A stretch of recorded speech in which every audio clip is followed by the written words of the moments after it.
ओम सनातनी शांति।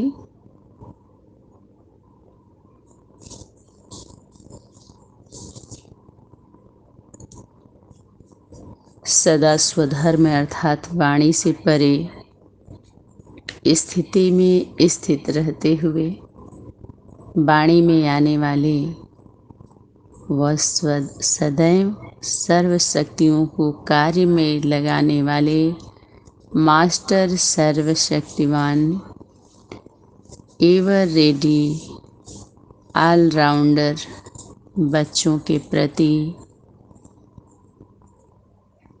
बाप दादा बोले।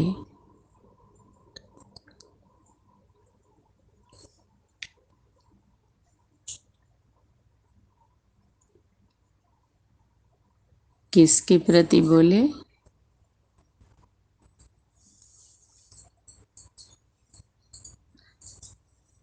सदैव सर्व शक्तियों को कार्य में लगाने वाले मास्टर सर्वशक्तिमान एवर रेडी ऑलराउंडर बच्चों को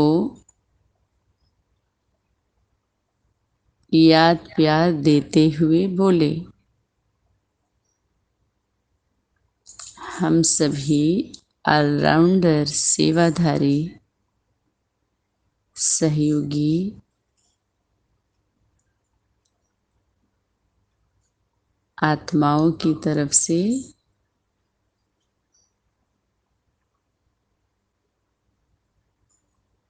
बाप दादा को, माता पिता को कोटि कोटि नमन वंदन अभिनंदन और आप सभी दिव्य आत्माओं के चरणों में नमन वंदन अभिनंदन।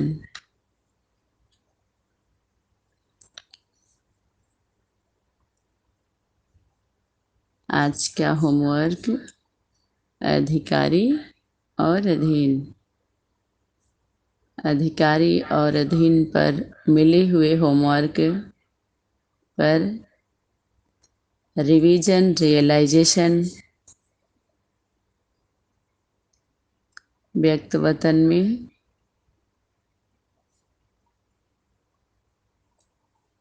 मालिक कौन बन सकता है, यह जानते हो? मालिक वह बन सकता है जो पहले बालक बन जाए। बालक सो मालक। उसी बालक को बाप दादा ने बोला मालेकम सलाम।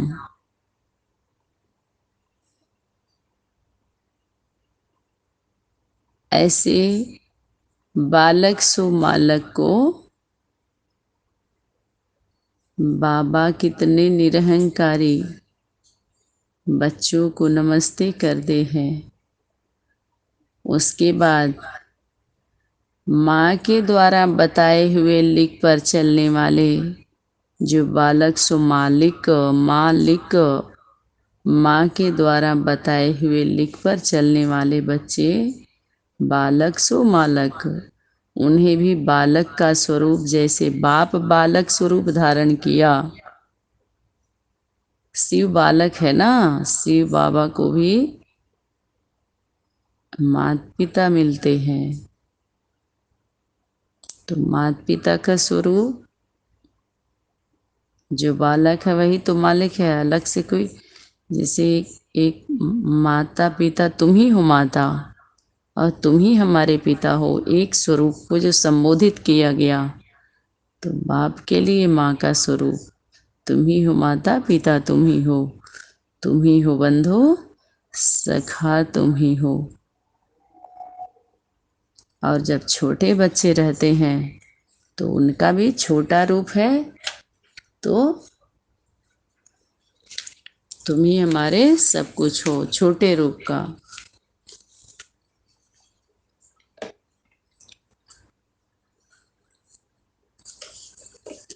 जब यह स्मृति स्वरूप हो जाते हैं कि हम बालक सो मालिक हैं,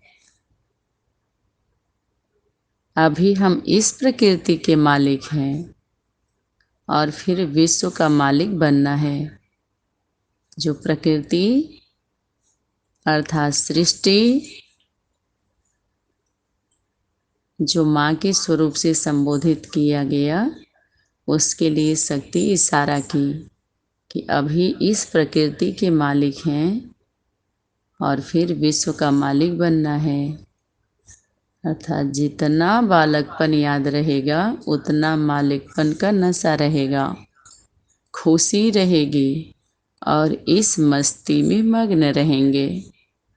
अगर एक भी समय प्रकृति के अधीन हो जाते हैं तो उसका कारण क्या है? अपनी मास्टर सर्वशक्तिवान की स्टेज को भूल जाते हैं। इससे क्या हुआ? ये पिता की तरफ संबोधित हो रहा है। मास्टर सर्वशक्तिवान का स्वरूप।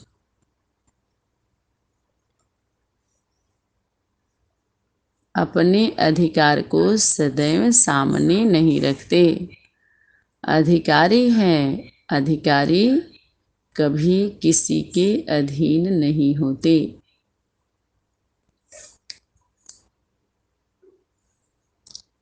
अपने को एवर रेडी और ऑलराउंडर समझते हो। एवर रेडी का अर्थ क्या है?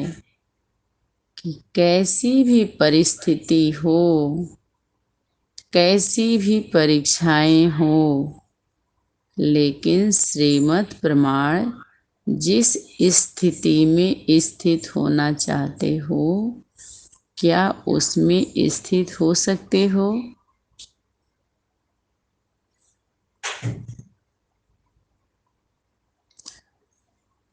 आर्डर पर एवर रेडी हो। आर्डर हो, आर्डर अर्थात श्रीमत, तो ऐसे एवर रेडी हो।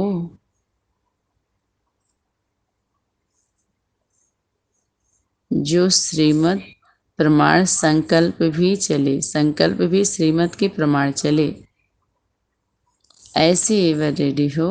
श्रीमत है साक्षी अवस्था में, एक सेकंड में साक्षी अवस्था में स्थित हो जाओ। तो साक्षी अवस्था में स्थित होने के बजाय अगर 2 सेकंड भी लगाए तो क्या उसको एवर रेडी कहेंगे? जैसे जो बड़ा अधिकारी होता है, जो कमांड करता है मिलिट्री के ग्रुप को, उनका जो लीडर होता है, जब 1 सेकंड में कोई भी ऑर्डर करता है तो वो तुरंत करते हैं ना। अपना हाथ पैर इधर उधर नहीं कर सकते। खुजली हो तो खुजली भी नहीं कर सकते उस समय। अगर सिर में या शरीर में और कहीं भी कुछ भी हो, तुरंत ऑर्डर। बाचा से बोला मनसा भले कुछ भी चले उनका, ऐसे तो मनसा भी चलना नहीं चाहिए, लेकिन कर्म इंद्रियों से स्टॉप तो स्टॉप।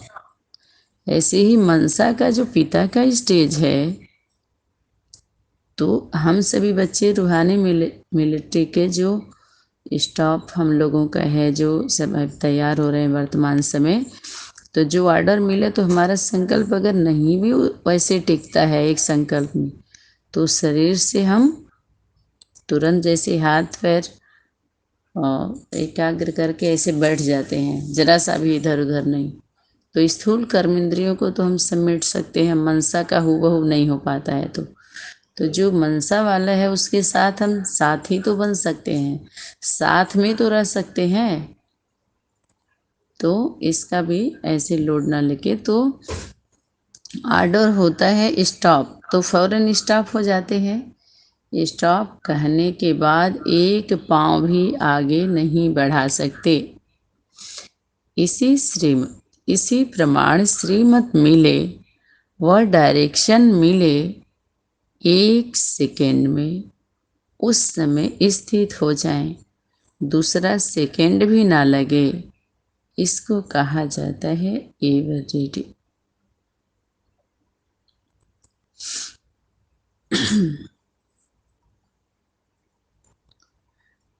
पुरुषार्थी की स्टेज से भी अभी पार हो गए हो ना। माना पुरुषार्थ का शब्द है अभी, इससे भी हम बच्चे क्या हो गए, पार हो गए।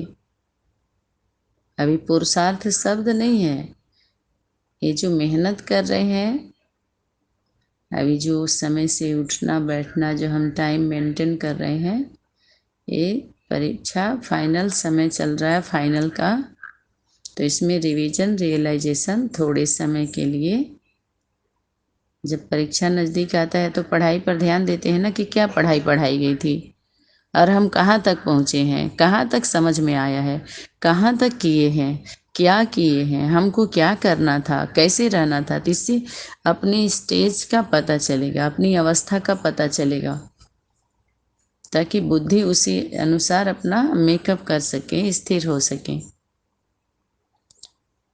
तो पुरुषार्थी की स्टेज से भी अभी पार हो गए हो ना।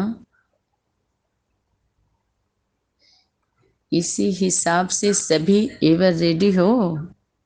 शक्ति सेना तो एवर रेडी बन गई ना। शस्त्रधारी शक्ति सेना इस स्थिति तक पहुंच गई है या पहुंचने वाले हैं। पहुंचे कि पहुंचे, क्या अभी पहुंचे नहीं है। क्या समझते हो, इसमें पांडव नंबर 1 है या शक्तियां।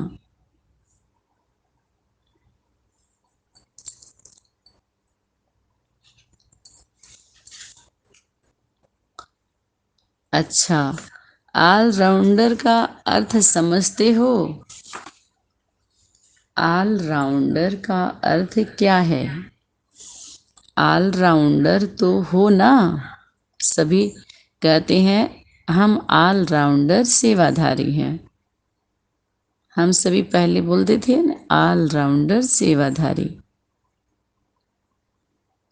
इसका क्लेरिफिकेशन ऑलराउंडर पर कई वाणियों में इशारा आया है। अनेक प्रकरण पर शक्ति रिवाइज करवाई है।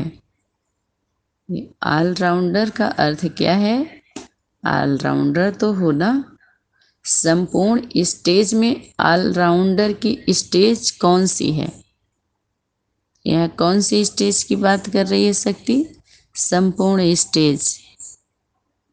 महारथी के ऊपर ही सारा होमवर्क आया है। जब महारथी का क्लियर हो जाएगा तो घोड़े सवार प्यादे अपने आप क्लियर हो जाते हैं।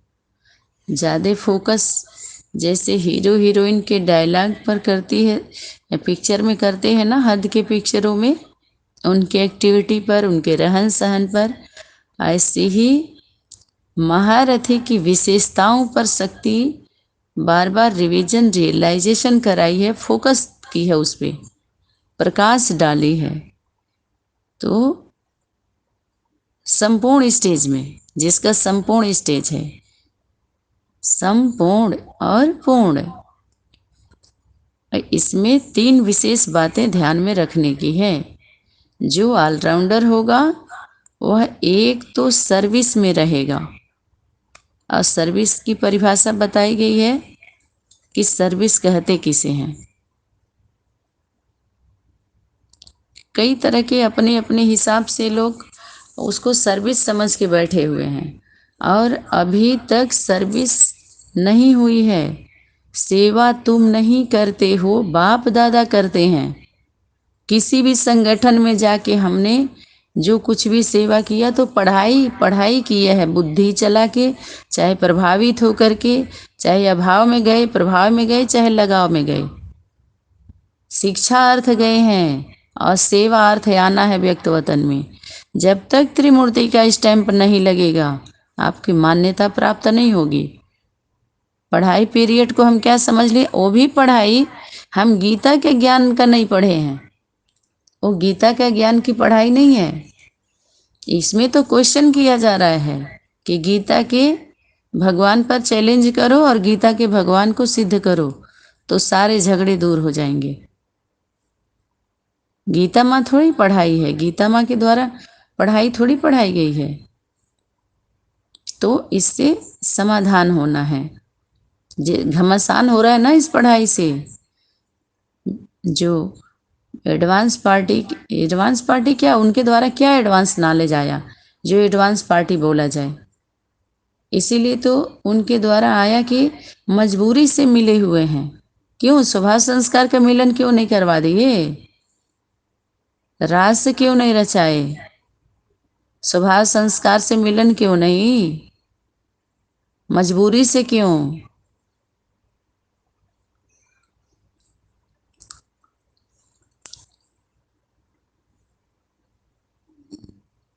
तो ऑलराउंडर जो होगा,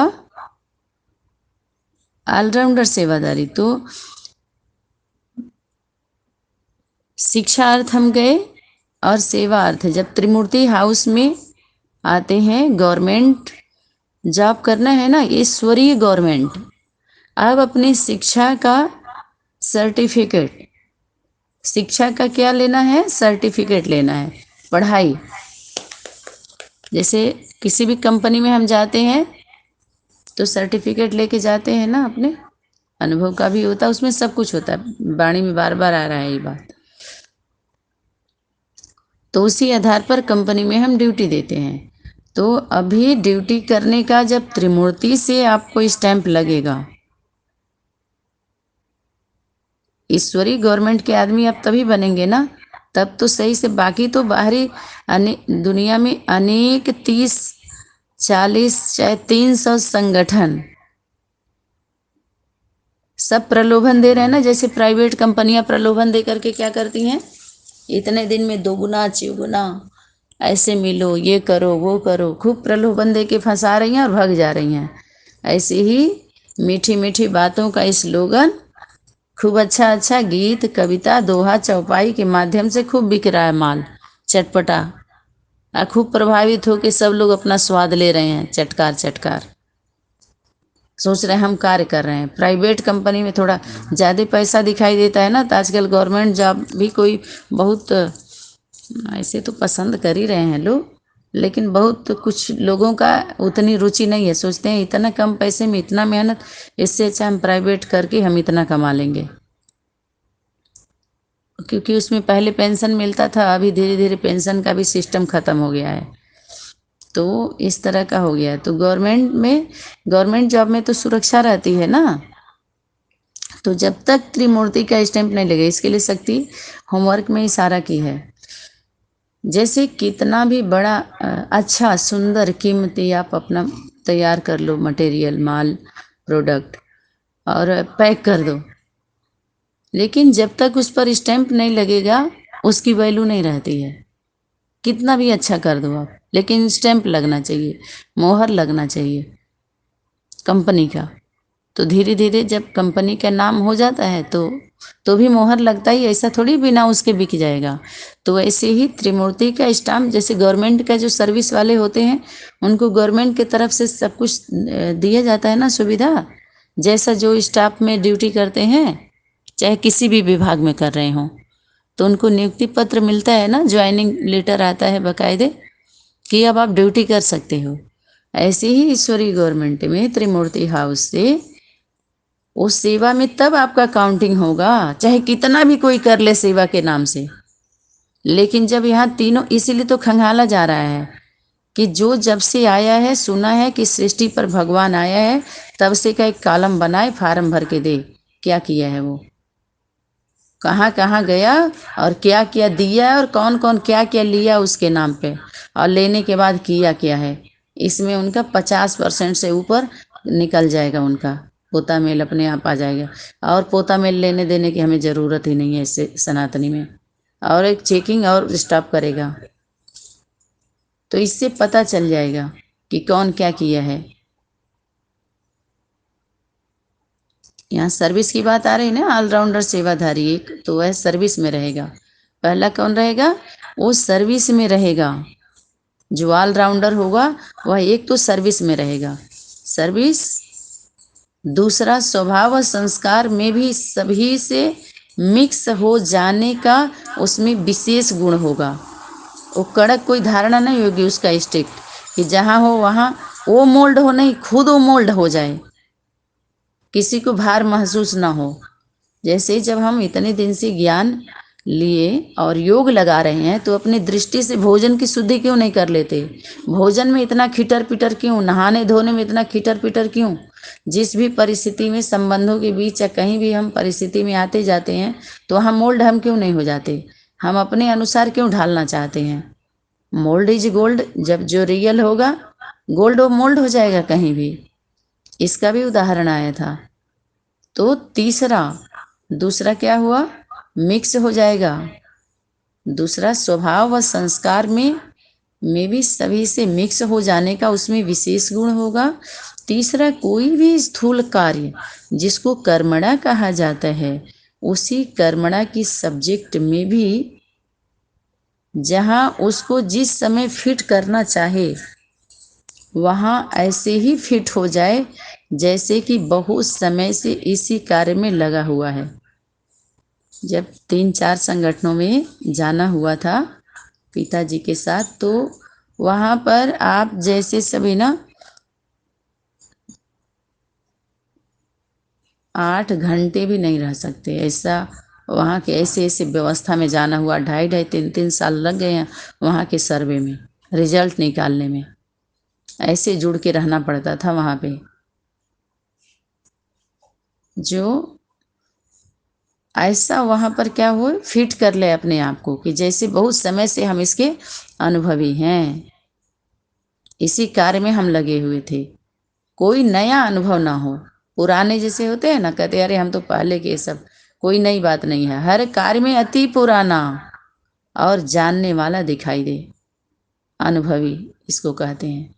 जो तीनों ही बातों में जो हर समय फिट हो जाते हैं, वह लग जाते हैं, उसको कहा जाता है ऑलराउंडर। बहुत कठिन तो नहीं है, क्योंकि इस एक एक बात के आधार पर कर्मों की रेखाएं बनती हैं। कौन सी रेखा बन रही है? हस्त में कर्मों की रेखा।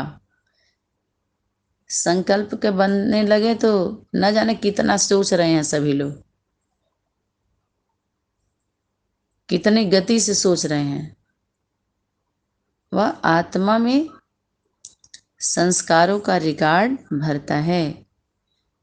इसलिए इन सभी बातों का प्रारब्ध से बहुत कनेक्शन है, प्राप्ति का बहुत कनेक्शन है। इसको हल्के में और सस्ते में लेके बक्से में नहीं डालना है।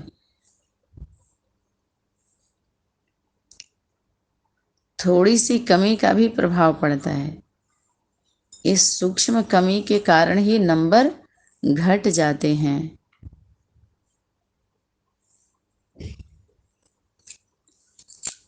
तीनों ही बातें मुझ में हैं, सिर्फ इसमें ही खुश नहीं होना। फिर देखो शक्ति यहाँ भी लपेट ली। इससे नंबर नहीं बनेंगे। कितनी परसेंटेज में है उस प्रमाण नंबर बनेंगे। तो ऐसे एवर रेडी ऑलराउंडर बने हैं। यहाँ भी लक्ष्य तो सभी का फर्स्ट का है ना, फर्स्ट नंबर में आना है ना ऑलराउंडर। तो फर्स्ट वालों का विशेषता बताई सकती, उनकी क्वालिटी कैसी होती है। लास्ट में भी अगर आए तो क्या हर्जा, लास्ट में भी आए हैं तो सबको फर्स्ट आने का शक्ति तब तक चांस देती रहती है, किसी का उमंग उत्साह को कम नहीं की। ऐसी आत्माओं का ही गायन है कि अगर हम अलबेलापन में आ गए, जो निर्बल आत्मा, ऐसी निर्बल आत्मा जो आलस्य में आ जाती हैं, उनका कौन सा टाइटल होगा? ऐसी आत्माओं का शास्त्रों में कौन सा गायन है? शास्त्रों में भी गायन है ना, उनका टाइटल बताओ कौन सा है। ऐसी आत्माओं का गायन है कि जब भगवान ने भाग्य बांटा तो वे सोए हुए थे, अलबेलेपन की नींद में, आधी नींद में। जो अलबेलेपन में रहते हैं वह भी नींद में सोने की स्टेज है।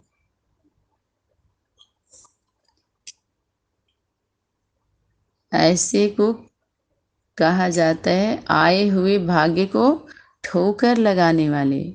भाग्य विधाता के बच्चे भी बने, अर्थात अधिकारी भी बने, और भाग्य सामने आया, अर्थात बाप सर्वशक्तिमान आया। भाग्य विधाता, बाप भाग्य विधाता सामने आया और आए हुए भाग्य को बनाने के बजाय ठोकर मार दी। तो ऐसे को क्या कहेंगे? भाग्यहीन। वे सुख कहीं भी सुख नहीं पा सकते।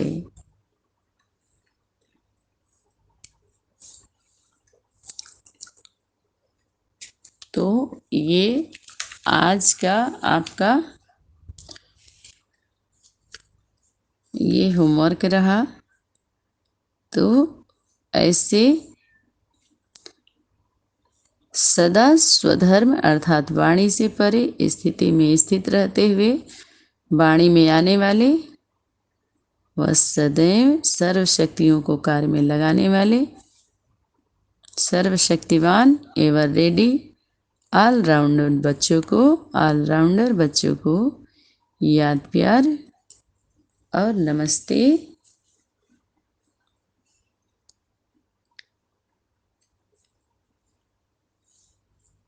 इस होमवर्क में सिर्फ इतना ही है।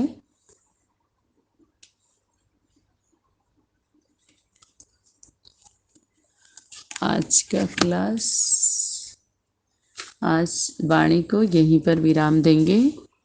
कल कुछ और विशेष होमवर्क के साथ आप सभी के बीच में आएंगे। ओम सनातनी शांति। धन्यवाद।